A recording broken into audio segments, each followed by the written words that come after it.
Reframe your thinking, master your mindset with Nate Schooler and Kim Adele. Hey. Hey, how you doing? Oh, good. You? It's been a hectic week this week, isn't it? It has been quite a week. And really interesting, because I've been learning about all these new things that I really didn't know much about. And you know, that's why this conversation about scope creep is fascinating, right? Because it's like the plague of many projects, many businesses, IT projects. You know, a few of my Facebook friends have already like commented about this, and they're like, you know, Mike Brickliffe, who you know, said scope creep's the curse of so-called business solutions delivery and has been for the last 50 years, which is kind of interesting. So yeah, it's fascinating. I mean, obviously I've done transformational change now for nearly 20 years, and it's one of the biggest problems, and it's a silent saboteur, because people don't realize, you know, they'll start adding things in and going, oh, it's only really small. You know, it's not really going to change things, but all those small things add up. And before you realize it, you're not delivering anything. I remember a few years ago working with one organization, and they were delivering a digital product. And they'd got a whole list of things that they wanted to consider and, you know, think about for future iterations. But obviously, when you're first launching a digital product, you start off with your MVP, minimal viable product. So what is it you want to be able to deliver to the market that is going to be able to prove the concept, deliver value, but is going to be done in a timely manner? And you want to capture all those other ideas. You don't want to cease innovation, but you've got to be able to say at what point is it in, and at what point is it in for future iterations. And I've seen, you know, in this particular organization, what they've done is they've been evaluating ideas based on, well, if they don't take much time and they don't cost much money, then we'll approve them. But obviously all of those little things add up. And as you know, I've been massively binging on old versions of Mastermind this week, MasterChef this week. oh yeah, It struck me when I was watching one of them that it was a great analogy for projects and how these things fit together, and leadership, which was, you know, individually all of those things are amazing, but should they be on the same plate? Or actually have you ended up creating something that's just not very nice as a result of not thinking through what it is you're really trying to achieve? So I think for me, you know, having been a project manager for a number of years, it does come down to you as the project manager to control the fact that actually you've got to stay true to your scope, and you've got to pull people back and make them realize that actually there's not only a cost of doing something, there's a cost of not doing it. So actually understand both sides of that journey. You know, if I do this, what impact is it going to have? And do you understand that? So are you making an informed choice? If we add this little thing in, it's going to have this result later on. Because one of the main reasons that transformational change programs are unsuccessful is because they allowed the scope to creep, and therefore you never actually delivered what you thought you were going to deliver, because none of it was done as conscious choice. It was just iteration after iteration, and all of that pulls away from that culture of change, because you're going to need people to buy in to the change. I remember years ago we had a massive meeting. It was a huge organization globally, and one of the meetings that we had was to be really clear on what was going to be included and what wasn't going to be included. And we went through and we created what we called the stop list, and we put things on, and we all agreed in the room that although those things might be important, we weren't going to do anything with them right now, because actually we needed to all focus in on what we'd put on the project list, the things that we said we were going to do. And we all understood that actually moving away from that agenda risked the agenda for everybody, and that we would have a detrimental impact on the organization if we didn't focus in on delivering the number one priority. And yet, despite that, despite the fact that there was thousands of pounds worth of talent in that room and a huge investment, when you think about taking those people out of their day job, putting them into a room like that to focus and to really structure on what it is that we're looking to do. So imagine then when a couple of weeks later, one of those people came in delighted that they'd just implemented one of the things on the stop list. Oh dear, that Right. So why did you do that? Well, because it didn't take very long and it wasn't going to cost very much money. And I said, but you took the resource that was needed to do the other project. So inadvertently, you have stopped the other project from being successful because you went against what we'd agreed. And that's kind of an alternative way of impacting projects. But often it is those silent saboteurs that cause the biggest challenge in your success. So it's either allowing things to creep into the scope so that we're iterating as we go, as opposed to saying, right, we're drawing a line in the sand and this is what we're delivering in phase one. Everything else, let's capture it. Let's make sure we don't lose that innovation and let's put it into phase two or phase three. But actually, let's make sure we're being really clean on what is being delivered and what isn't being delivered. And then the second one is making sure that everybody understands the importance of what it is we're doing and that they're able to leave their personal agenda at the door.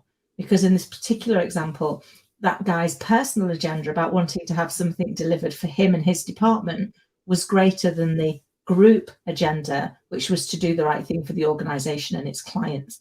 And that can often happen as well. So making sure that we know exactly what it is that we're trying to achieve, why it's important. That's probably the biggest gap I see often in leaders and in organizations, is we'll tell people what we're doing, or we'll tell people how we're going to do it, but we don't tell them why.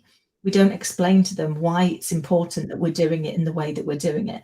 And without understanding why, we can't really buy in as human beings to say, yeah, that makes sense. Even if I don't like what it is you're doing, if you tell me why you're doing it, then there's a purpose. And the purpose was not just to annoy me. And therefore, I'm likely to be more accepting of whatever it is that you're asking me to do. So I think, really making sure whenever we're communicating anything, that we tell people what it is we want them to do, why it's important that we do it, and then get their buy-in to how they're going to make that successful can be the difference between a really successful implementation and a disaster. Do you think a lot to do with the communication and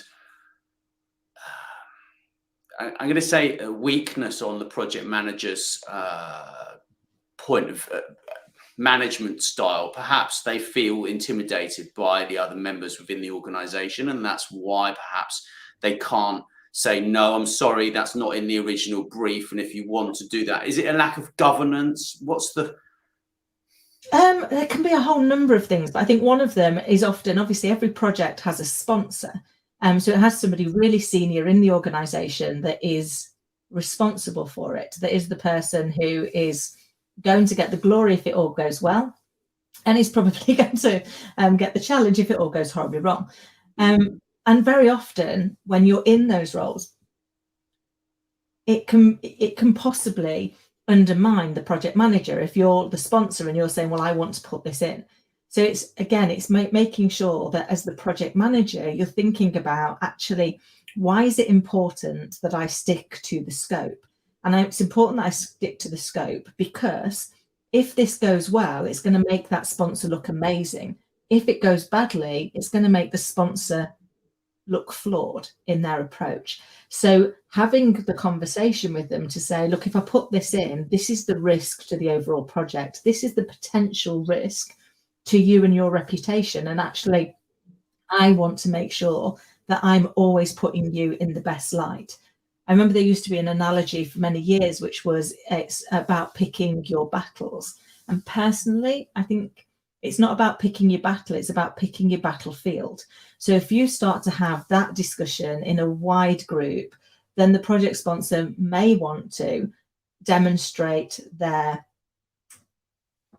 strength by making that decision. Whereas if instead you take it offline and say, I just want to have a quick word with you so that I can explain to you the cost of doing it and the cost of not doing it so that you can make a fully informed choice. And I'd really like to have those conversations separately. Whenever I do projects, I always ask if I can have a brief meeting with the project sponsor every week ahead of any meetings that we're going to be having. It allows me to stay on track with them, and it also allows me to manage any challenging conversations that I need to have in the best way possible. Because when you go into those rooms, you are going into them, therefore, on the same page, on the same side, and you've already built up that trust, which says anything I'm going to ask you to do or say I don't think we should do is always born out of two things. One, the success of the project, and two, how successful you are perceived as a result of that. And they both are completely aligned. So if we can make sure that you know that that's always my intention, then actually we can manage through any of the challenges that we come across. So basically your goal as a project manager is to make that individual a hero within the business, right? Like that's what you want to do. But so to sum up, right, like this can be a problem in startups, it can be a problem in any business, yeah. And without defining clearly what is in that project, it's impossible, right? Like, and it's the same for, like, for example, if you're a marketing agency and you have a client, you need to specify exactly what you're going to do for that client, right? So it's the same thing, yeah. Yeah, it's the same thing whether it's in a project or in any form of anything where you're leading. As we said last week, it's kind of making sure that we've always got the 4 C's. So we've got absolute clarity on exactly what it is we're doing and why it's important to us. We've got confidence that we've got the right skills, either ourselves or with the people that we've surrounded ourselves with, to achieve that and make it successful. We've got commitment, and commitment is probably for me the one where Project Scope comes in. It's like you commit to what it is you're going to do in phase 1. And anything else gets moved into phase 2 or phase 3. And you commit to that and you make sure you keep holding yourself to account to that you are committed to that action. And then the last one is communication, making sure that everybody knows exactly what it is we're doing, what it is we're not doing, and why we've made those choices. And then really listening to people to understand how we make it happen. If whatever it is we're doing in life, if we make sure that we're coming back to those 4 C's, we'll be successful. Because whenever things go wrong, it's usually because one or more of those is missing. Either we've lost a bit of clarity on what it was we were trying to do, or we're no longer confident that we can do it in the time or to the budget or with the resources that we've got, or we've not committed to an action. We've kind of committed and then we've allowed things to creep in. Other things that were important have now started to get diluted as a result of the lack of commitment to our direction. Or we're miscommunicating. And miscommunication, as we know, is what drives almost all conflict, whether that's in relationships, in organizations, in business, or in life. Very much so. Well, that's very interesting, Kim. Thank you so much for sharing all of this amazing knowledge with everybody. And we're in the process of creating your book, right, for people at the moment, and that's quite exciting as well. I'm kind of helping with that. So yeah. So we're hoping that should be out next week. We're at the final stages, and it really is talking about how to find your convergent sweet spot, that balance of all of the various pillars that make up great leadership, and how to help if you're misaligned on any of those. So what things can you do to coach yourself to get back in alignment? So it's been received really well, and the people that have been reading it for us in beta. So we're just finalizing it, and hopefully it will really add value to people, which is the reason for writing it. Amazing. Well, thank you. It's been great. And I'll drop a link somewhere so people can actually subscribe to our newsletter, because then they'll get information about the book and all the other things that we're doing, right? Fantastic. Thank you. And thanks everyone for listening. In the interim, have an amazing weekend. Thank you. Yeah. Thanks for listening to Master Mindset. Please don't forget to follow wherever you listen and tell your friends.